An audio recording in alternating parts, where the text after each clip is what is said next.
Think you're running the right way? Think again. Most people who lace up their shoes every morning are actually hurting their knees, wasting energy, and running slower than they could. Here's the crazy part. It's not about how fast you run. It's about how smart you run. Every step you take can either build you up or break you down. And the difference lies in tiny habits you've probably never noticed. So before you hit that next jog, stay with me for the next few minutes.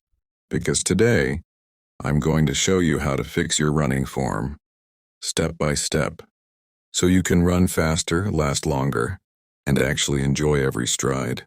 Let's start with the big one, heel striking.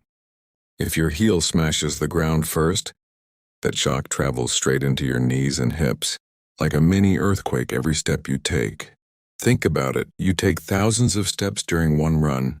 That's thousands of mini impacts hammering your joints. Now here's the truth. Your body isn't designed for that. It's designed for spring-like movement, not pounding the pavement. The human foot has 26 bones and 33 joints, all built to absorb and release energy, not to crash down. Second mistake, leaning forward from the waist. When you bend from your lower back, you're closing your airway and forcing your legs to overwork. You're literally cutting your oxygen supply while running. Instead, your body should lean forward from the ankles, not the waist. That slight lean, just 5 to 10 degrees, naturally helps gravity pull you forward. And the third mistake, overstriding. If your foot lands too far in front of your body, you're literally breaking yourself with every step. It's like trying to drive with one foot on the gas and one on the brake. You might feel fast at first, but your body wastes energy fighting its own motion. You tire out faster and your knees take the punishment. Now, before we jump into the correct way, keep these mistakes in mind, because when you fix them, running starts to feel effortless. It feels like flying, not fighting. The correct form and step by step. All right, let's build it from the ground up. Step 1, posture. Stand tall but stay relaxed. Imagine a string gently pulling your head toward the sky. Your shoulders should stay back and loose. Your eyes looking straight ahead, not down at your feet. Think of your spine as a stable pillar. If it's slouched, everything else collapses. Your breathing gets shallow, your stride shortens, and your balance shifts. So try this quick test. Stand tall, take a deep breath, and feel how open your lungs are. Now hunch your shoulders and try again. Notice the difference? That's why posture matters so much. Step 2, foot strike. You want a midfoot landing. That means your foot touches the ground just below your hips, not way out in front. Your heel can lightly touch, but it shouldn't slam. Think soft and springy. Every step should feel like you're rolling forward, not crashing down. Imagine the ground gently pushing you ahead, instead of stopping you. When your foot lands under your hips, your body moves efficiently. Energy goes forward, not downward. That's how elite runners glide with so little effort. Step 3, cadence and rhythm. Here's something elite runners do differently. They take smaller, quicker steps, around 170 to 180 steps per minute. You don't have to count. Just aim for a light, fast rhythm like tapping to an upbeat song.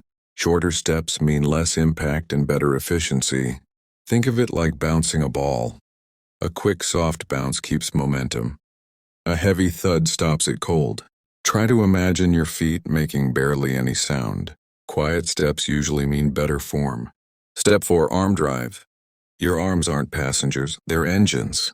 Keep them bent at 90 degrees. Move them forward and backward, not across your body. The moment your arms start swinging sideways, you're wasting energy twisting your torso instead of driving forward. Here's a tip. Your thumb should brush your hip on the downswing and your chest on the upswing. That keeps your rhythm balanced and powerful. Step 5, breathing. Breathing shallow through your chest tires you out fast. Instead, breathe deep through your diaphragm. A good rhythm is 2 steps in, 2 steps out. That steady flow keeps oxygen moving and muscles relaxed. Think of your lungs as your engine. Shallow breathing is like a small engine gasping for air. Deep breathing turns on the turbo. Now let's visualize the difference. Wrong form. Loud footsteps, long overstrides, stiff arms, and hunched posture. You'll notice tension everywhere. Your face tightens, your neck strains, your breathing goes shallow. You look like you're surviving, not running. Right form. Soft mid-foot strikes, quick light cadence. Upright posture, smooth rhythm. You look and feel like you're gliding. Every muscle works in sync, your breathing is calm, and your energy flows forward instead of fighting resistance. This difference isn't just comfort, it's performance. Proper form lets you conserve energy and reduce injury risk by over 40%. It's the difference between running for years and running for a lifetime. Once your basics feel natural, try these pro adjustments. Engage your core. Think of it like the foundation of a skyscraper. A strong core stabilizes your spine and keeps your upper body aligned. You don't have to crunch mid-run. Just lightly tighten your abs like someone's about to poke you. That small engagement keeps your posture strong. Practice barefoot running drills on grass. It helps retrain your foot muscles for natural landing. Just 2-3 minutes once a week is enough. It reconnects your body to how it's supposed to move, efficiently and softly. Add short hill sprints once a week. They naturally fix your stride length and build strength without stressing your joints. Hill training is like resistance training for runners. It builds your glutes, calves, and stability. Now it's your turn. Head outside and run just 100 meters, focusing on midfoot landing, upright posture, and relaxed arms. Feel how smooth it becomes when your form clicks. That's not luck. That's biomechanics working for you. You'll notice your breathing feels calmer, your feet lighter, your energy higher.